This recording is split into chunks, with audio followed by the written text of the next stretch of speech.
कुछ दास्तानें वक्त की धूल में खो जाती हैं, कुछ हकीकतें जो दिल को छू जाएं, और कुछ सफर जो रूह को बदल दें। यहां हर लम्हा एक नया खुलासा है। Welcome to RS with Talha, जहां हर दास्तान आपका इंतजार कर रही है।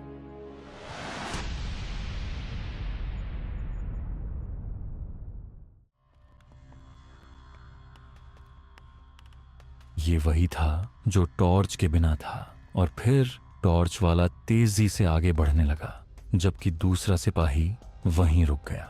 इसी तरह कुछ और सिपाही नीचे रुक गए थे, जबकि उनके साथी ऊपर चढ़ने लगे। ब्रूनो खामोश अपनी जगह पड़ा रहा। वो सांस भी आहिस्ता ले रहा था। उसकी नजरें सामने खड़ी चीज पर जमी थीं।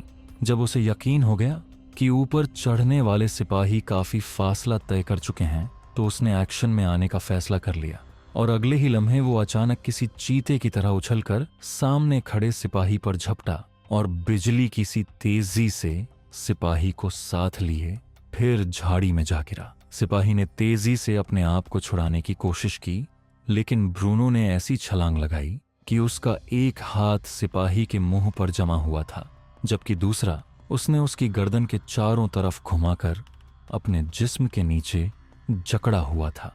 नीचे गिरते ही ब्रूनो ने गर्दन वाले बाजू को एक जोरदार झटका दिया, और साथ ही उसने दोनों घुटने जोड़कर अपना पिछला जिस्म ऊपर किया तो कटक की हल्की सी आवाज सुनाई दी और सिपाही की गर्दन टूट गई। उसका फड़फड़ाता हुआ जिस्म ढीला पड़ गया और दोनों एक झटके से उसके ऊपर गिर गए। उसने उस वक्त तक बाजू नहीं हटाया जब तक उसे यकीन नहीं हो गया कि सिपाही पूरी तरह से खत्म हो चुका है। ये उसकी हैरतअंगेज कामयाबी थी कि उसने जरा बराबर भी आवाज पैदा किए बिना अपना मकसद पूरा कर लिया था। ब्रूनो ने सिपाही की लाश पर लेटे लेटे आहिस्ता से करवट बदली और फिर सिपाही को खींचकर झाड़ी की ओट में डाल दिया। उसने जल्दी से उसका खाकी रंग का ओवरकोट उतारा और वहीं लेटे लेटे अपने ओवरकोट के ऊपर खींच खांच कर पहन लिया। फ्लैट को मोड़कर तह किया और सिपाही की लोहे की टोप भी उतार कर तयशुदा फ्लैट हटबके के ऊपर जमा ली। अब वो अंधेरे में एक सिपाही ही नजर आ रहा था। उसने जल्दी से सिपाही की गन उठाई और एक झटके से खड़ा हो गया। दूर दूर तक फैले हुए सिपाही उसकी तरफ मुतवज्जे ही न थे। वो सब ऊपर देख रहे थे, जहां अब टॉर्चें जुगनुओं की तरह चमक रही थीं। ब्रूनो कुछ लम्हे खड़ा रहा, फिर एक झटके से मुड़ा और तेजी से सामने खड़ी हुई एक जीप की तरफ बढ़ता चला गया। उसका चलने का अंदाज फौजियों जैसा ही था। तुम क्यों आ गए हो? उसी लम्हे जीप से एक नौजवान ने सर बाहर निकालते हुए ब्रूनो से पूछा, लेकिन ब्रूनो कोई जवाब दिए बिना तेजी से चलता हुआ जीप के करीब पहुंच गया, और फिर उसके हाथ में मौजूद स्टेन गन ने झटका खाया। ब्रूनो ने उसे उछालकर नाल से पकड़ लिया। जीप से सर निकाले हुए नौजवान जो ड्राइविंग सीट पर बैठा था, हैरत से ये अजीबो गरीब खेल देख रहा था। ये क्या कर रहे हो?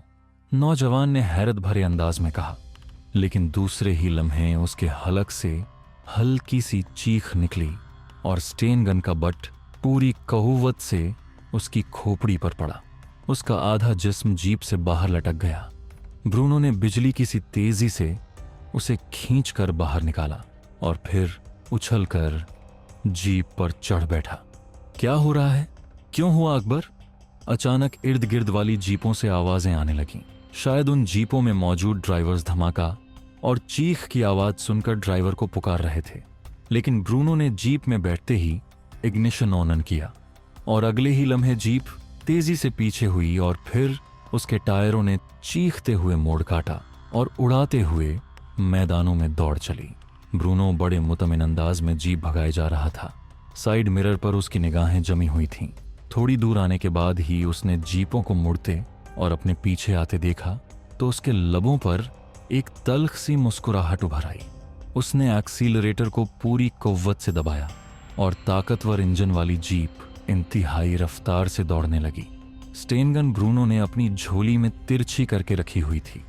मैदानी पट्टी दूर तक चली जा रही थी।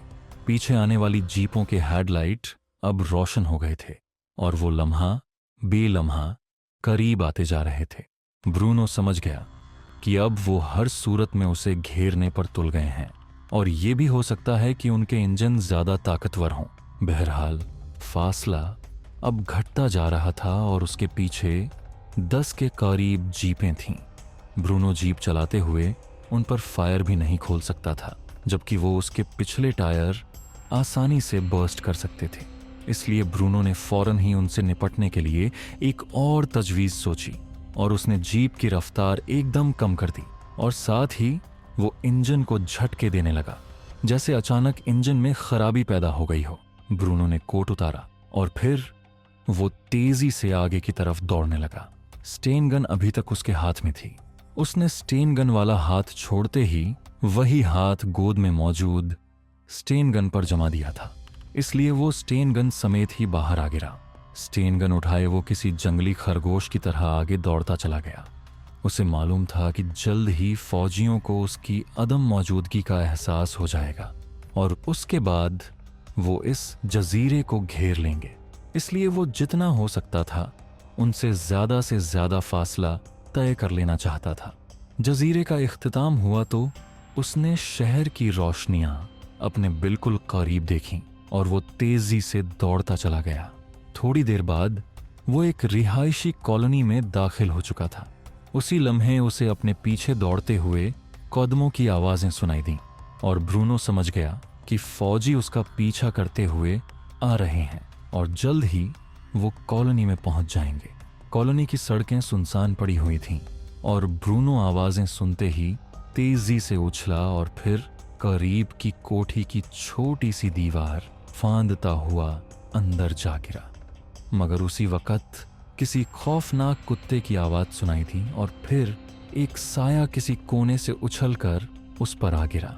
ये ब्लडहाउंड कुत्ता था।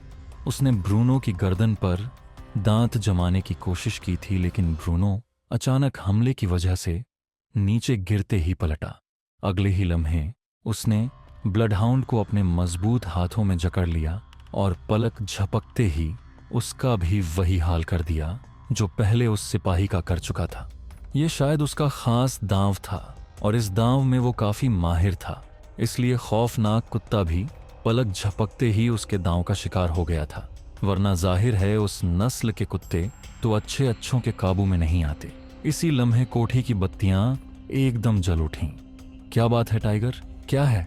अचानक एक करख्त मर्दाना आवाज सुनाई दी और ब्रूनो ने मुंह बनाकर बुलडॉग जैसे कुत्ते की आवाज निकाली और साथ ही उसने कुत्ते की लाश को अंधेरे के एक कोने में उछाल दिया। अब वो बुलडॉग जैसी आवाजें अपने हलक से निकाल रहा था। फिर अंदरूनी दरवाजा खुला और एक नौजवान हाथ में रिवॉल्वर पकड़े दरवाजे से नजर आया। लेकिन इससे पहले कि वो कुछ समझता, ब्रूनो किसी अकाब की तरह उस पर झपट पड़ा। नौजवान ने उसके पंजे से निकलने की कोशिश की, लेकिन ब्रूनो पर तो अपनी जान बचाने का भूत सवार था। नतीजा ये निकला कि नौजवान चीख भी न सका और ब्रूनो के हाथ में पकड़ी हुई गन की नली उसकी पेशानी में इतनी कुव्वत से घुसती चली गई कि उसकी आधी खोपड़ी तक नाल घुस गई। नौजवान का जिस्म चंद लम्हों तक फड़फड़ाने के बाद साखित हो गया। ब्रूनो ने स्टेन गन को तेजी से खींचा और फिर उठकर खड़ा हो गया। इसी लम्हे बाहर दौड़ते हुए कदमों की आवाजें सुनाई दीं और उसके साथ ही कोठी का फाटक तेजी से खटखटाया जाने लगा। ब्रूनो समझ गया कि रोशनी और कुत्ते के भौंकने की वजह से सिपाही मशकूक हो गए हैं। उधर नौजवान के गिरने के धमाके का अंदर कोई असर न हुआ था, इसलिए वो भी समझ गया कि कोठी में वो जवान अकेला ही था। ब्रूनो ने स्टेन गन वहीं फेंकी और फिर मुड़कर तेजी से फाटक की तरफ बढ़ गया। लब लुबाब ये कि वो अंदरूनी दरवाजा बंद कर चुका था ताकि गैलरी में पड़ी हुई नौजवान की लाश सिपाहियों की नजर में ना आ सके। कौन है? क्या बात है? ब्रूनो ने अंदर से ऐसी आवाज में कहा जैसे कोई अचानक गहरी नींद से जागा हो। दरवाजा खोलो, हमारा फोर्स से ताल्लुक है। बाहर से चीखती हुई आवाजें सुनाई थीं। ब्रूनो ने दरवाजा खोल दिया। उसने आंखें खूब नींद नाक बना लीं। हाल तो पहले ही परेशान थे। क्या बात है? ब्रूनो ने फाटक खोलकर बड़े बाएतमाद अंदाज में बाहर कदम बढ़ाते हुए सिपाहियों से पूछा। ये 3 सिपाही थे जिनके हाथों में स्टेन गनें थीं। जनाब, एक बैनुल अक़वामी मुजरिम भागकर यहाँ आया है, आपकी कोठी में तो नहीं आया? सिपाहियों ने उसके लहजे, कद कामत और एतमाद भरे अंदाज से मुतासिर होते हुए कहा। बैनुल अक़वामी मुजरिम तो वही मुजरिम था। वो अंदर कूदने लगा था, लेकिन मेरा कुत्ता उस पर झपटा तो वो बाहर कूद गया। मैंने एक साया सा देखा था। ब्रूनो ने बड़े यकीन भरे लहजे में कहा। क्या आपको यकीन है जनाब? सिपाहियों ने कदरे हिचकिचाते हुए कहा। मैं झूठ बोल रहा हूं? अगर वो अंदर होता तो मैं यहां खड़ा तुमसे बातें कर रहा होता। ब्रूनो ने फाड़ खाने वाले लहजे में जवाब दिया। ओह, ठीक है जनाब, बहरहाल आप होशियार रहें, सिपाहियों ने सर हिलाते हुए कहा।